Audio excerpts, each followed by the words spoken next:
garage, you could just come in, and there'll be guards posted at the garage and then outside. The link to the schedule is just s.apache.org ATS Summits. And we have 2 new committers. We have Aaron. He's or AA Ron. He's he became a committer. And then also Peter. I sent out an invitation for him. He hasn't accepted it yet, but I had hoped that Peter at AT&T he'll accept. So Leif said I had to play this video. So hopefully it works. Oh, is it going to work on the sound though? You will have to put your microphone to your volume on. Okay. Which will decrease the funniness. Yes. It's going to work. Oh, it's not. Oh, it's not working. But everybody has to go through. You done messed up, Aaron! There we go. It's a skit. It's pretty funny, and that's why we call him Aaron. Go back into. How do I go? There we go. So just want to go. This is something that we kind of miss sometimes. So I just want to go around and everybody kind of talk. If you're a committer, talk. Say who you are, what company you work with, so that way people know who's committers, who's not in the group. Brian Call, I work at Verizon Media, and I'm a committer. You want to start going through? I'll bring a mic. Oh. Oh, you go. I can bring a mic, Brian. Yeah. Huh? Just the committers. I mean, if we could do everybody if you want, but I can pass microphones around. either way, sure, we could do that. There's not that many more. Actually, committers are a large percentage. So my name is Zhong Zhang. I'm working with LinkedIn traffic team. Yeah, that's it. Do I have to stand up? Sure, I'll stand up. My name is Greg Henry. I work for Apple, manage CDN operations. Yes, we use Apache. I'm Miles Libby. I'm a committer and at the Fruit Tree Company in Cupertino here. Leif Hedstrom, work at Apple. Randall Meyer, work at Apple with these guys. I'm also a committer. David Calavera, I work at Netlify. I'm Alan Carroll. I'm a committer. I work at, well, I guess Verizon Media these days. Right now. Yeah, this month. Susan Henricks, also a committer, also working at Yahoo, Verizon Media, Oath, whatever we are. Evan Zolkowitz, also a committer at Comcast. John Rushford, I'm also a committer. I work at Comcast. Masakazu Kitajo, I'm a committer. I work for Apple. Masaori Koshiba, also a committer and work for Apple. Hey, this is Lokesh. I'm from LinkedIn. Hi, this is Pin. I'm from Apple as well. Hi, this is Saurav, and I'm from LinkedIn. I am Jan and work for Apple. I'm Gus Henry. I work for Apple, not a committer. Mark Trolumke, also Apple. Hi, I'm James Lee. I'm working at Verizon Media.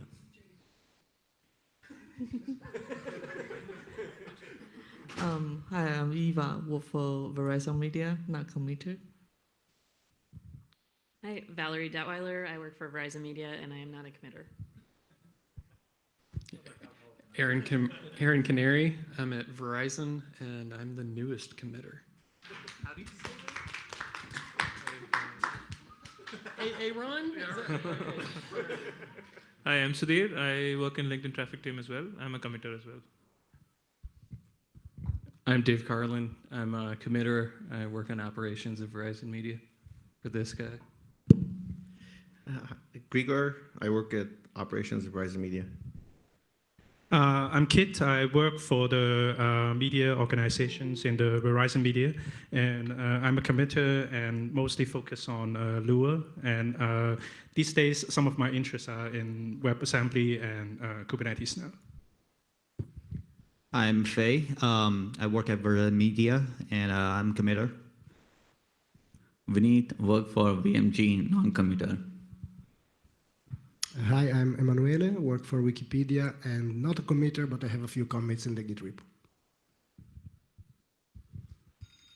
Thomas Neely, Verizon Media, non-committer. Madhumita, Verizon Media, and not committer. Hi, hi, I'm Peter. I'm work for Verizon Media, not a committer. I'm Vijay. I work for Apple. I'm a committer. I'm Jim Barlow. I work for Verizon Media. Mike Studer, I work for Apple. Nathan Garabedian, work for Apple, and I only delete code. I don't add it. That's the most important job. Okay. So wanted to talk about remote access. So anybody can join the meeting. It's a Google Hangout, and all of the talks will be recorded by default unless you don't want them recorded for some reason. I think there was a question about one of the talks tomorrow, Leif. Are we going to record that one or not? Okay, still figuring that out. Okay. Well, with we, I mean. Okay. Okay. Just some more stuff. Upload slides. There's a link here. Please upload them because we like to keep all of our slides up there. Also pictures. I'll be posting them up on Google Photos, and I'll do some Twitter announcements also. And that was an old Photoshop of Eric that someone did. It was pretty funny. So far we have 73 attendees. I looked yesterday. I didn't know if anybody else signed up, and that's kind of the distribution of it. Verizon Media, and then Apple, and then LinkedIn are the top 3 represented companies. Just wanted to talk about a couple things. Apache, just continue to. Actually, we need to make sure that other companies approve PRs. I think there's been too much of single groups going ahead and approving PRs. So definitely have other companies have other eyeballs, different points of view. It's very important to do that for commits, especially when they're complicated. And then also, one thing that's kind of come up is make sure if someone gives you code or supplies code, make sure you're given attribution. It's very important. People like to get attribution. People like to get that. So make sure that you do that if someone's helping you out. So we are fully moved over to Slack. So we were on IRC. We were having problems with Freenode and people coming in, joining on our channels and spamming and stuff like that. So we kind of had to lock that down. Since a lot of other companies are on Slack, we use Slack internally, so it helps also for us to be on Slack. It's just one messenger client. So we're fully moved over to Slack. Had anybody had any issues with that, or? I think the only issue is that people can't just join. You have to get an invite, but that probably helps reduce the spamming and stuff. Anybody who's in the channel can actually invite you. Where did that come from, the question? Okay, yes. So any the other people that are at Apple that are in the Slack channel, VJ, Leif, Randall, I don't know, there's tons of people. They can message something on the mailing list, then that would be a way to go ahead and do it. Web page. Yep.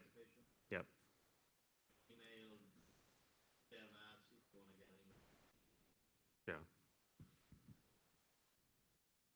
Yeah. So our Spring Summit, that was hosted it was in Beijing, China, and it was hosted by SkyGuard.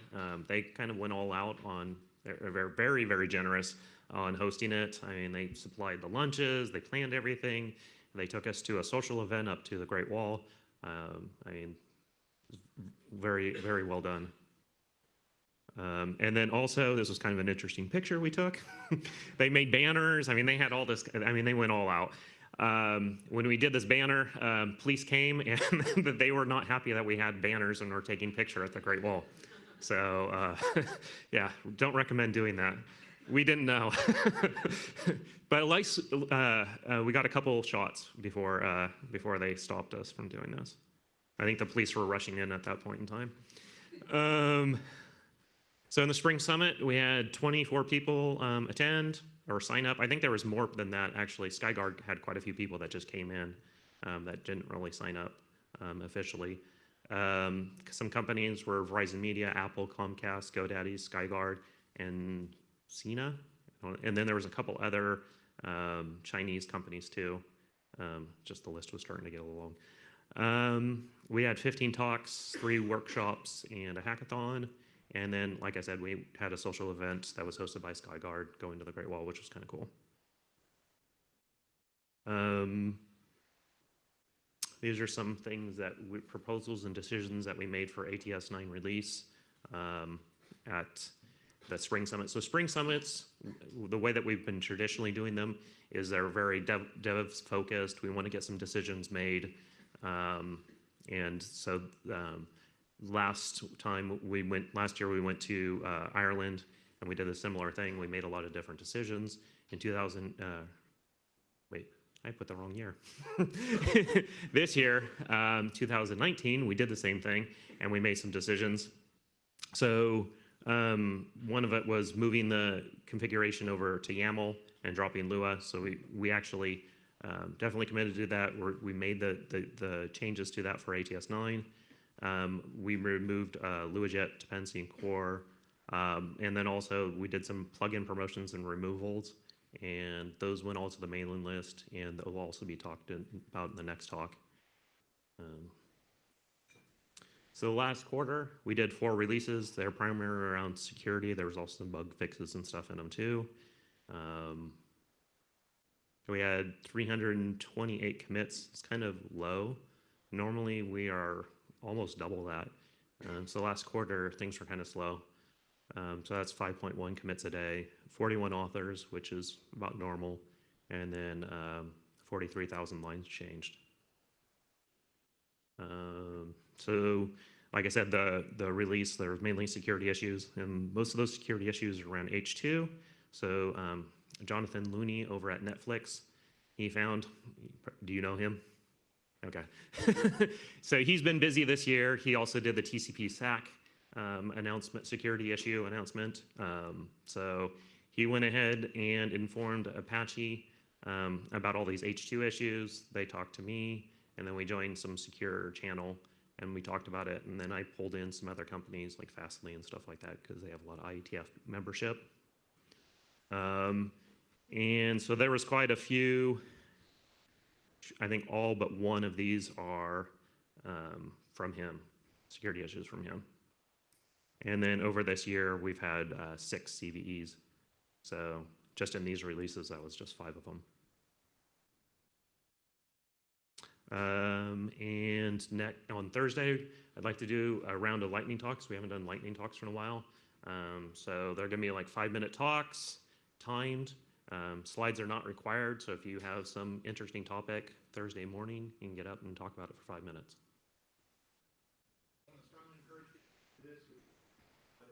Yeah, we'd like to hear some people who normally don't talk. That'd be very important.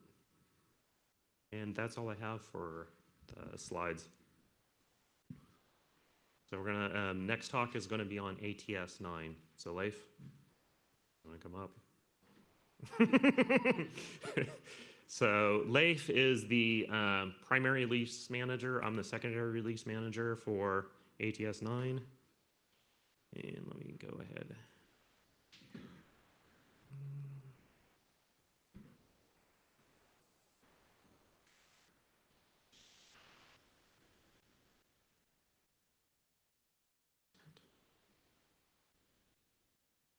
So I put together a couple slides.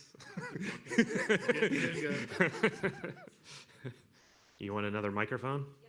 Yes, get another microphone.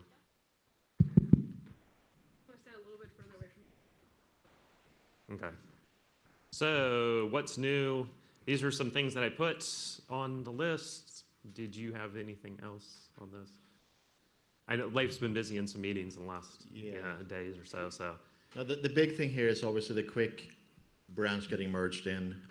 That doesn't mean that it's final or maybe even not even functional, but we figured it was a good time to get it in there because it's a massive merge, and rolling forward with more incremental changes would be a lot easier. Plus, people can start testing things. And it's based on draft 20, correct?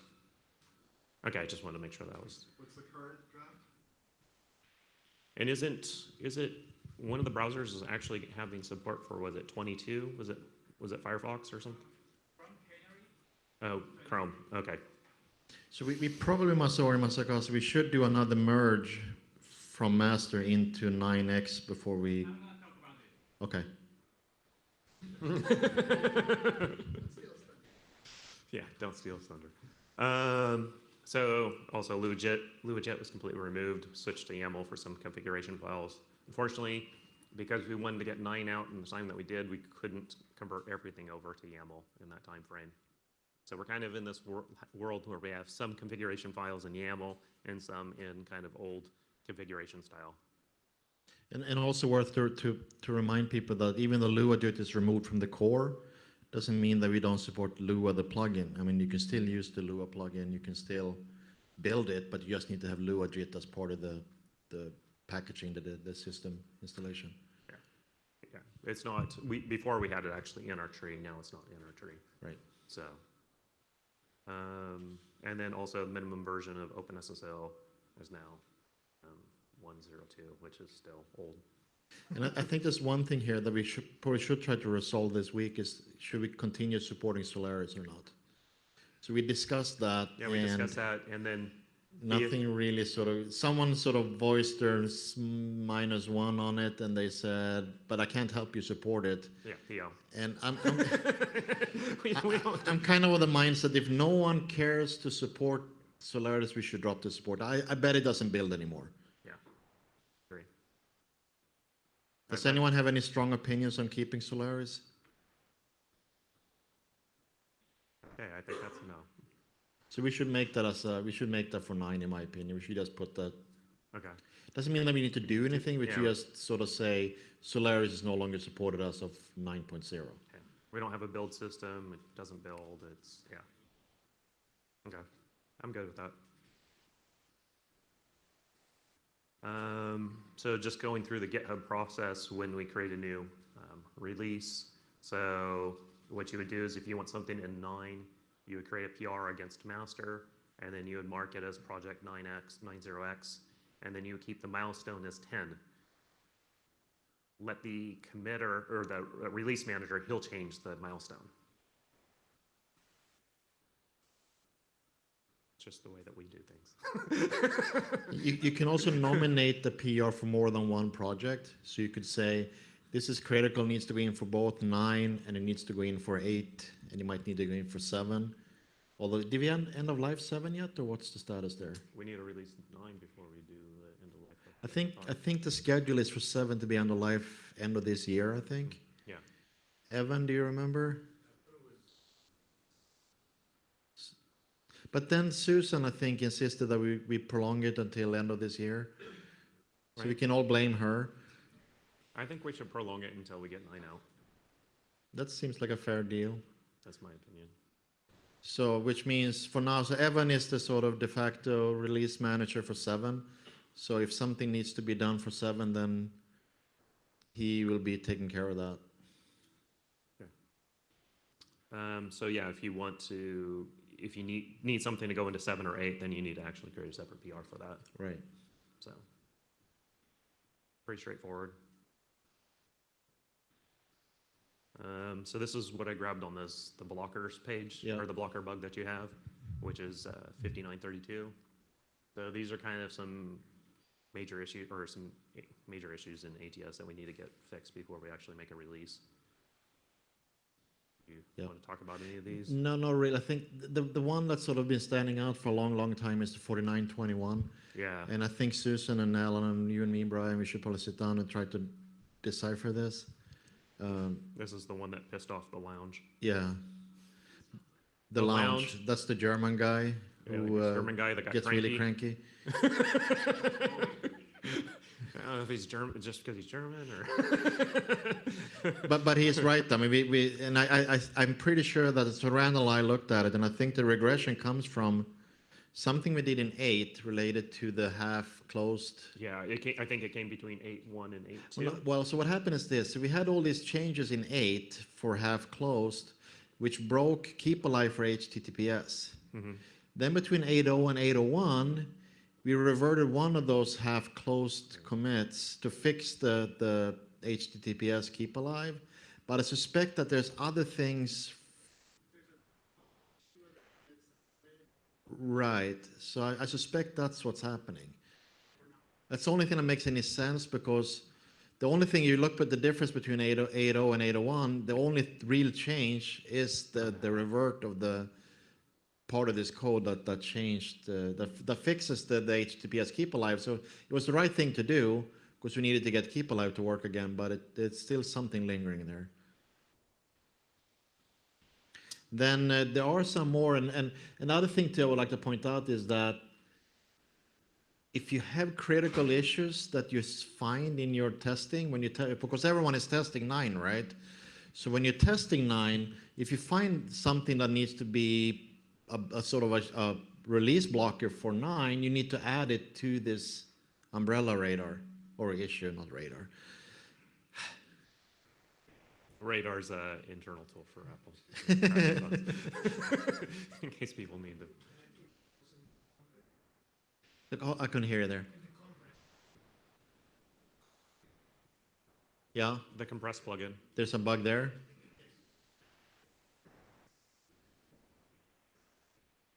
Okay. Well, then we should probably try to add that to one of these as a blocker if you can do that. Yeah, You might not be able to do that, but you can always ping someone on the Slack channel. You can make a comment to the bug too. Yeah. So But yes, so like it's really everyone's responsibility to keep track of what's going on, right? Things that are bothering you, remind us. I mean, it's this, like you can see, there's 6,000 issues. It's hard for one person to keep track, or 2 people to keep track of everything. So it's sort of everyone's responsibility to help out. You can always bug us in the Slack channel, put comments on the issues, and remind us that something needs to get done. I mean, it's really a team effort here.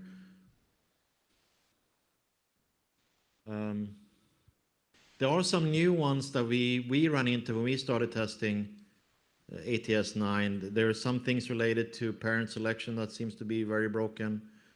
A couple of other things that I think we ran into, but Did you guys fix the DNS issue with SRV records? so VJ fixed that. It's a one-line fix. It's amazing that it's been. Yeah, it's one word, but it does fix the issue. So it must have been there for quite a while, I think, or if not forever.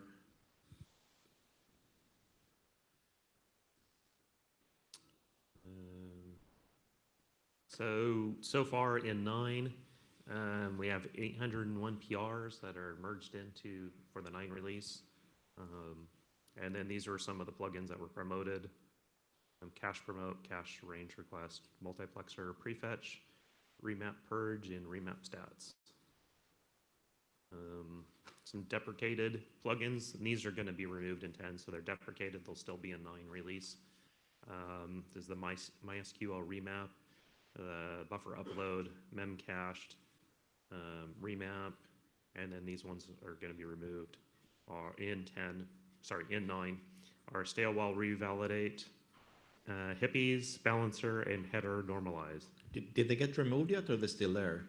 I believe they got removed. We can go in and double check. We should make sure of that. But anybody have any issues with that? Anybody use these plugins that are being deprecated or removed? Okay. Just double checking. Because it.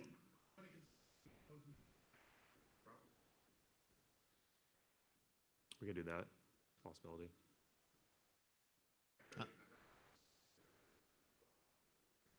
Mm-hmm. What they do sounds like. Mm-hmm.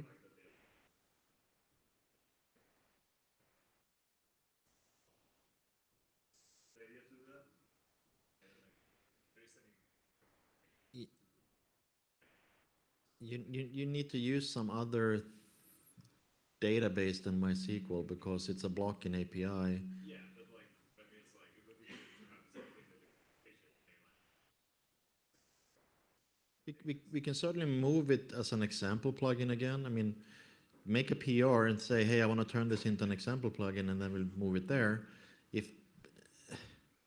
And people had complaints about, and for that exact same reason, they said, hey, if you kill MySQL remap, what's my alternative?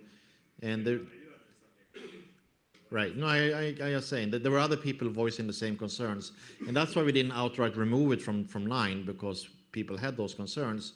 So now at least you have 2 to 3 years to figure out what would be a better way to do some sort of a database-based mapping system.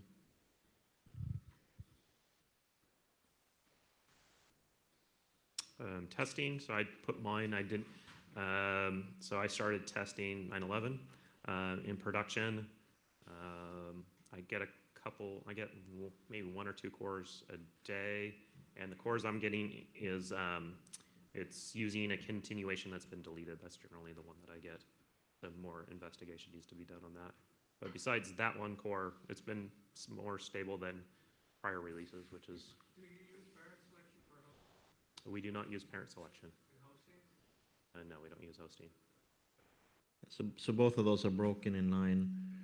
What about the like any of those extra configs that use the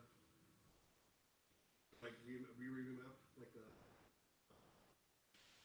second headache or whatever? What other configs do you? Trying to think, do we use cache config in YCS, YCPI?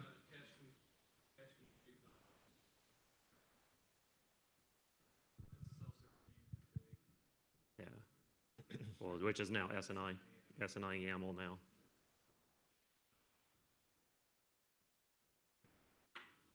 And then we have quite a few different plugins, header rewrite, regex remap, some internal ones, the SSL session one. We use Lua too. So all that stuff has been tested. And I mean, we get on the server that I have, getting about 2,000 requests per second. And it's been running since like 9/11 off and on. Susan's also running a server. We're running, so we merge everything in. We're pretty up to date on the 9 branch. And then also David Carlin's also running a server. So all 3 of us are running our own separate server, testing it and stuff. And what are you guys doing for 9 on testing? Well, so we started 2 weeks ago testing, and did not go too well. It's to the point where it's not functional for us to run in production. But we'll figure that out, obviously.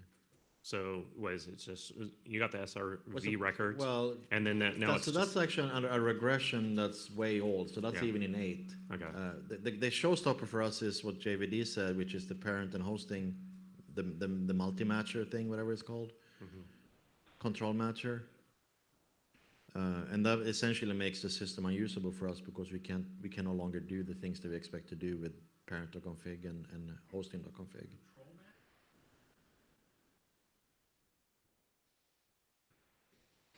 Say what it is, because they're asking what is control master? Thing that parses the weird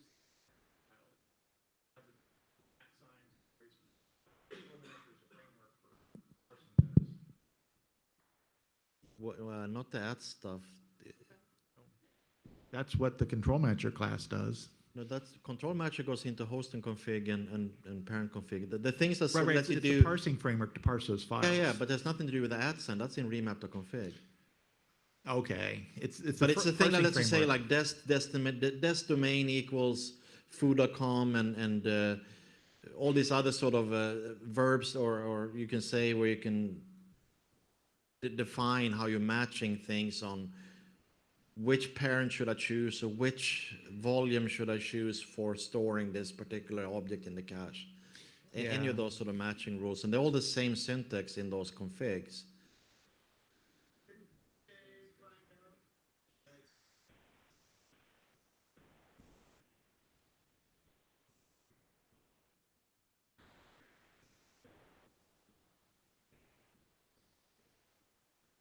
Well, the question is which is more work, fixing that or switching to YAML? Switching to YAML. Yeah. Yeah. This is way too late to do that switch. Yeah. So we'll fix it, obviously. I mean, that's why we hired VJ.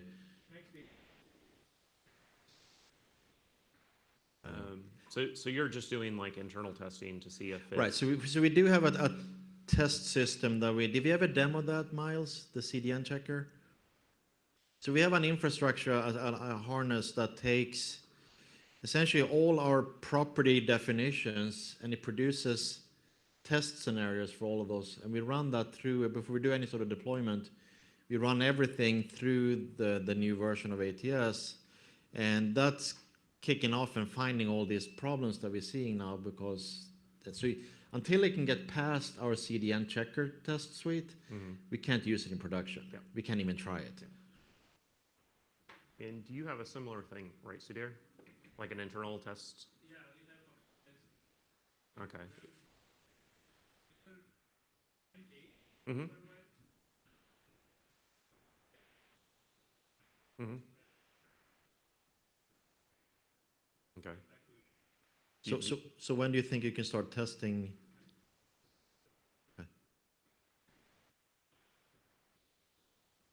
Because here's the thing, right? And that's what we want to discuss here.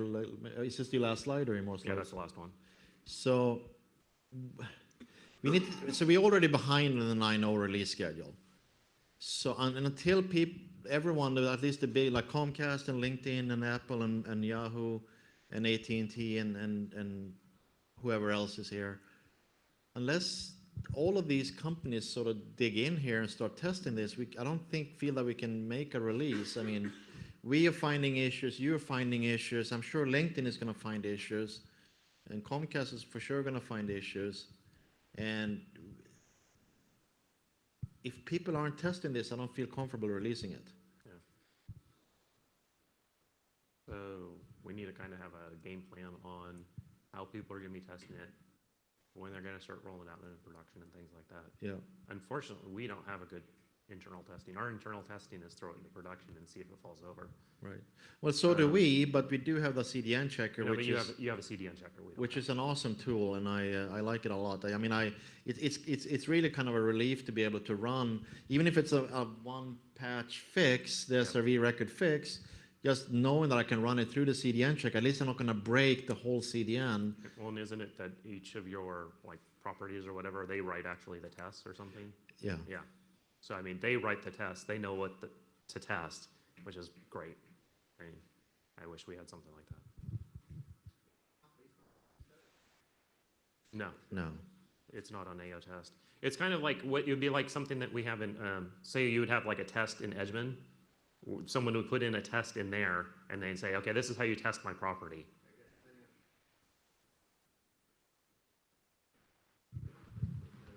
I mean, really what it is just, so we demoed Velispa last year. This time last year, right? Yes. And so it's part of, I mean, it's kind of tightly integrated into Velispa, but really we haven't seen a whole lot of, I don't know, like the interest level on Velispa is interesting to gauge, I guess is the way to say it. So if folks are really interested in Velispa and using it, then we could make some more progress on that. But it's hard to know how much to push on that. It will be difficult to separate it. Yeah. And I mean, and so some folks, I think Randall and JVD went to talk to traffic control a year ago as well. And again, it's mild interest because like they already traffic control has some similar kind of system to generate remaps and do all things. And of course, they think about the way Velispa thinks about the world is it's like inbound URL defines a kind of a property, or a group of inbound URLs define a property, and the way traffic control thinks about, I'm going to call them properties, is based on the origin. Fair enough? I mean, there were some definite differences. Kind of felt like everybody was, you know, Elizabeth praised, but let me like for us. So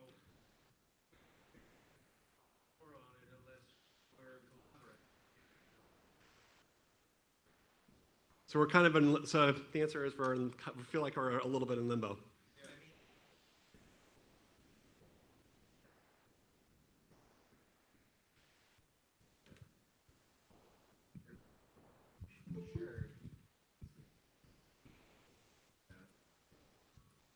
Well, yeah, so AU test, I think, is, in my mind, AU tests the general concepts of ATS, but this is like, does sports.yahoo.com work?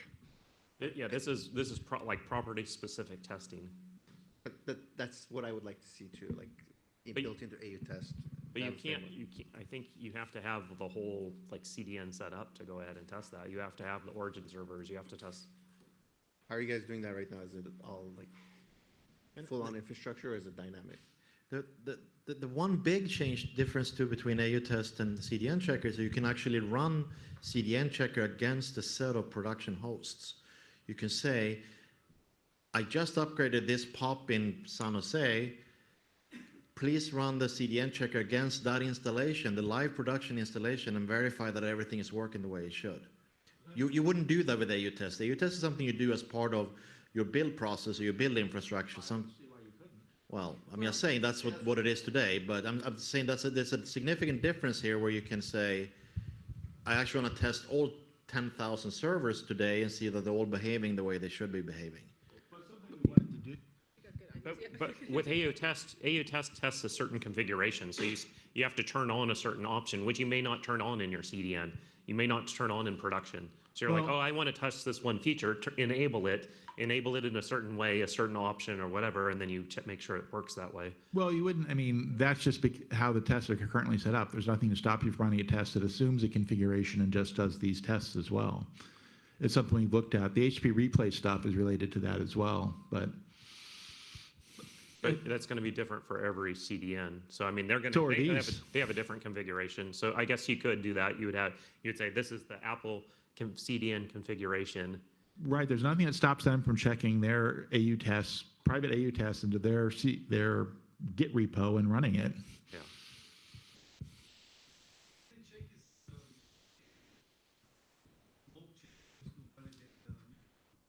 Mm-hmm. Yeah, but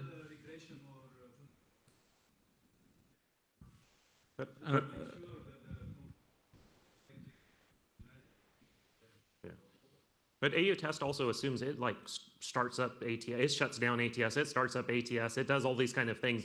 Only because you put that into the test. Only because you put that into the test file explicitly. That's not fundamental.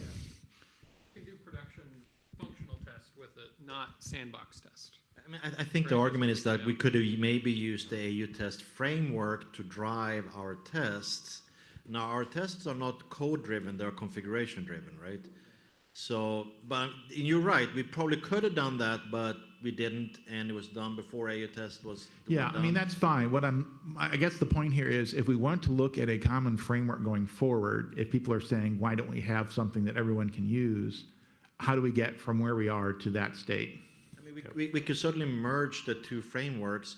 It's going to require a significant amount of change in AU test. I think AU test is fundamentally badly designed in some areas where, like running, so like let's say we're doing 2,000 machines and about 60 tests, that would take like 5 months to run in AU test today, right? Whereas in CDN checker, that can be done in minutes. So can you, someone just say a few words about CDN check? So this is deployed in a pod that's out of rotation, and then you run the test against that live pod. Is that the idea? That's one scenario that we can do. Okay. Doesn't it even run like once a day or something like that against all the boxes? No, every time we do a deploy, we basically 2 times for a deploy, we baseline, or deploy the configs. I'm sorry. I don't know. To me, sorry. Go ahead. No, go ahead. When we do configuration deploys, property deploys, we run CDN check, get a baseline, see, because origins go wonky, stuff gets broken. But we get a baseline, we deploy the configs, we then run CDN check again and make sure things didn't change. CDN check makes URL requests and verifies the response? Okay. Sorry. Right, so you have a whole list of requests that you got from your properties, and they say, okay, here are the URLs, and this is the response we expect to come back, and you just run that. Yeah, that's correct. Yeah, Sounds so and great. it checks on things like status code, headers, Header exists, does this? this SSL certificate is pinned to a certain serial number. Yeah, well, actually, it sounds more like the HP replay stuff that Susan's going to talk about. Yeah, in any case, it sounds like a good thing, and even if we don't have a common framework, understanding that's useful and having something that would work in our environment doesn't sound, yeah, I don't necessarily know that having a common framework to run curls is super useful, but sharing the ideas is useful. Yeah, I think the general concept there is important. I don't know if any particular implementation is required, but definitely the concepts. Yeah, I think that's something that we need in We our should do. production environment. Is Yes. because when we deploy a new version into production, we don't really have a good way to validate Look at things and then- that colo is actually configured correctly, that all the configuration options are set, And we wait for correctly. people to yell us on the appropriate Slack channel. Yeah, which is not great. Another thing that's important is test configuration lives with properties. Yep. So the owner of that configuration calls defines what. Yeah, which I think is great, Yeah. because the properties are the one and that's why I'm coming back to Edgeman, that the property should be able to put in, like, hey, test it with this curl command or something. We have a section, but there's no tool work that's in real. Well, then we should work on that. And that's right, like, if they have something. If we could just grab those and then run curl over those, and then check a couple headers or something like that, that would be helpful. Make it real basic to begin with. Even just like 200 status codes to begin with, and maybe check a header or something, and then we just do baby steps and then add on to that later. We have that. Yeah. We have basic capture. But that doesn't exercise a whole lot. Like right now, they put in a URL and it's usually a static asset, and we get a 200, and then it's okay. It's better than nothing if we could actually just run that once. How do we run that? Yeah. It runs for what? When the config is built. Okay. There's two parts to it, but there's two. So it goes into your staging? It runs it on your staging? Okay. Okay. But what I was trying to get to is, that's Kit. Envoy has a framework that and it's growing. ATS.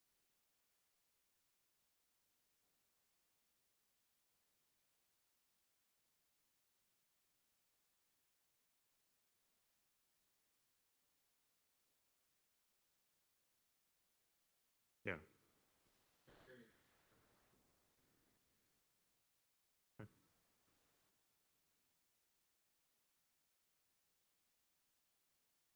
So Q4 studio, right?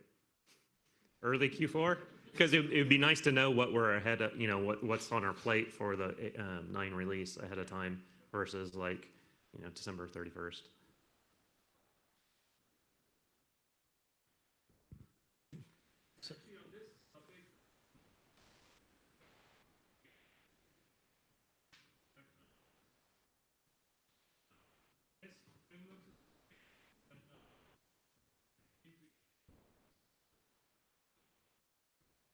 Is it green? Oh yeah. A fundamental change we could consider is to support a ramp function in our routing, and use that to actually do an A/B testing, a canary testing in production, and we could do it as low as 0.1% or even lower than that. So it exercises more than just the static checking. We don't have that support in ATS right now. I have an idea that I'll talk about, but yeah, it's something that I wanted to just bring up. Yeah. And what are the plans for Comcast on testing ATS 9? Okay. Do you have internal testing to validate like a release? Mostly just running all the internal ATS checks. We're still working on getting an actual internal test setup going. Okay. We run usually just sort of fake traffic through it and test like that, hitting different scenarios, pulling traffic replicated from production servers and then just faked to internal test servers. Yeah. That's most of our testing. Okay. So you have no plans for 9 yet? Not yet. Sorry, I'm trying to put people on the spot, but I mean, we need to kind of pin people down on when they're going to be doing these things. I keep bringing it up, telling him, yeah, it sounds like sort of beginning of the year, end of this year, is sort of when we're looking at 9 RC-ish. So I'm putting it in people's heads that this is coming, we need to start getting this out there, so at least people are aware. To be fair, the Comcast were one of the first to find a couple of the really major bugs that we had in 9. Like, there were things to, like in the header parsing that were completely broken. I agree. So props to Comcast for finding those. Yeah.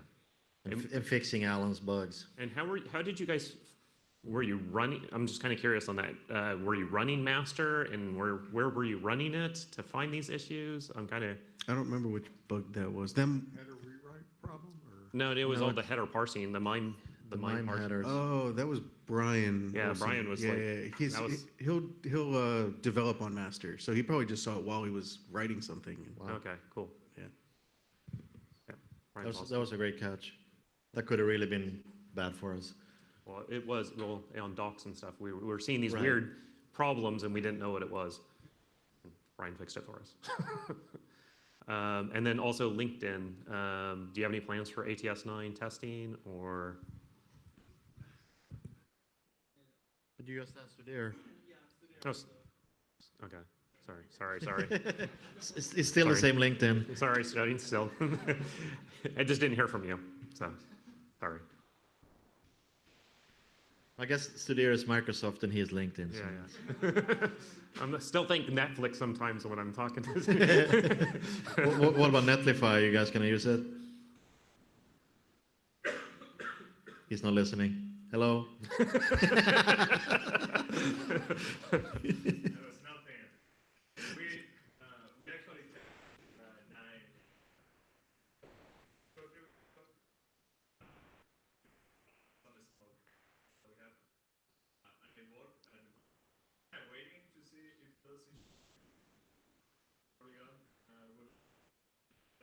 Okay. But we all our migrating.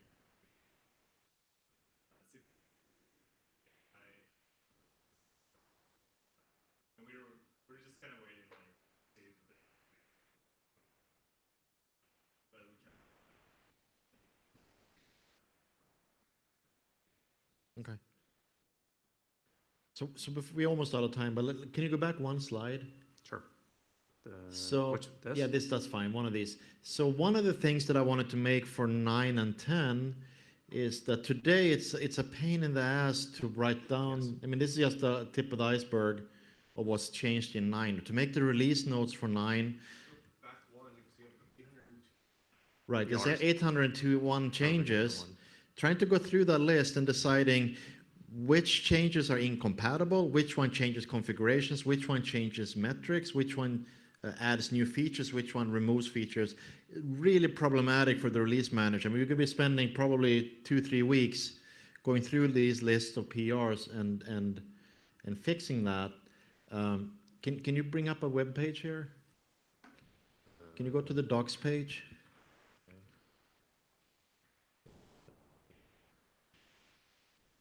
So we discussed this in China, and what we want to do for 9 and 10 is to move the release notes, the what's new in ATS and how to upgrade to ATS, move that over to the docs, the regular docs to traffic server. Normally I don't have to actually type it all. Okay. So you need to go to the 10 though. Yeah, I know. Yeah. Where is it? It's right there, release notes.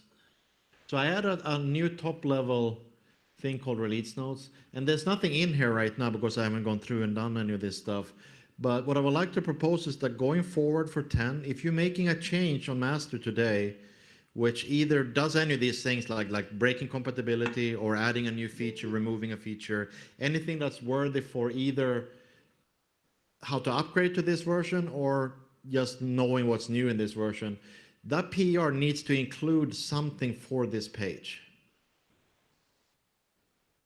Such that when we come 2 years from now to do the 10.0 release, our what's new in ATS 10 is essentially done and finished by the time you're ready to make a release. And I'm going to go back with Brian. We're going to go back and retrofit all this for 9. Go through that. Go through all that 801 801 PRs and write up the 9. So once we're done with that, then you can also get a better sort of example of what we expect these things to look like. But I think going forward, this needs to be part of the review process. It needs to be part of, if you're seeing a PR that's breaking compatibility or removing feature, adding features, and there's nothing adding into this documentation page, you need to -1 it and say, please add this section to this documentation.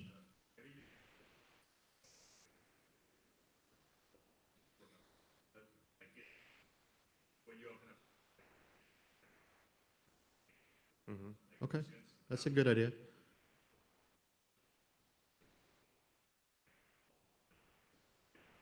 Yeah. Yeah. Not all PRs will require an update to the release notes, but it doesn't hurt reminding everyone that that's sort of the expectation. That's a good idea. Yeah.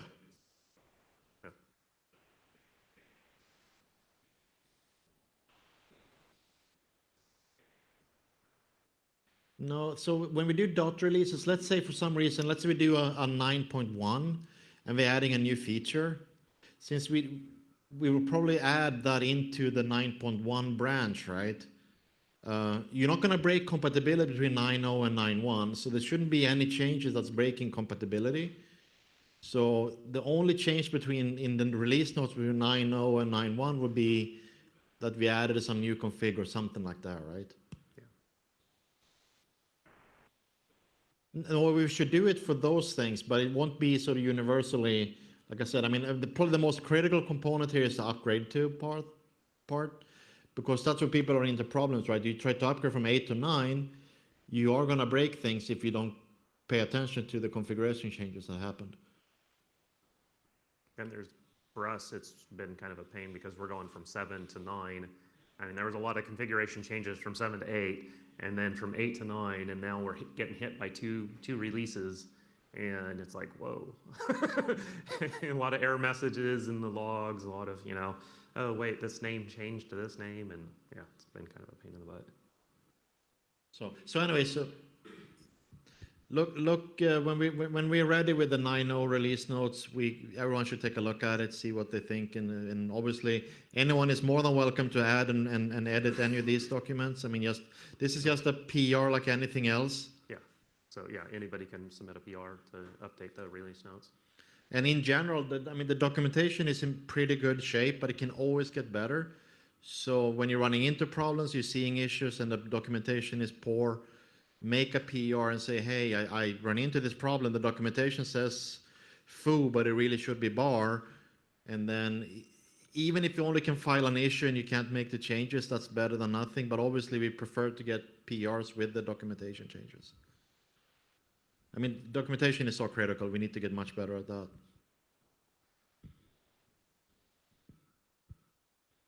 Anything else? That's it. Okay, I think that's it. The next talk. Is it you, Ron?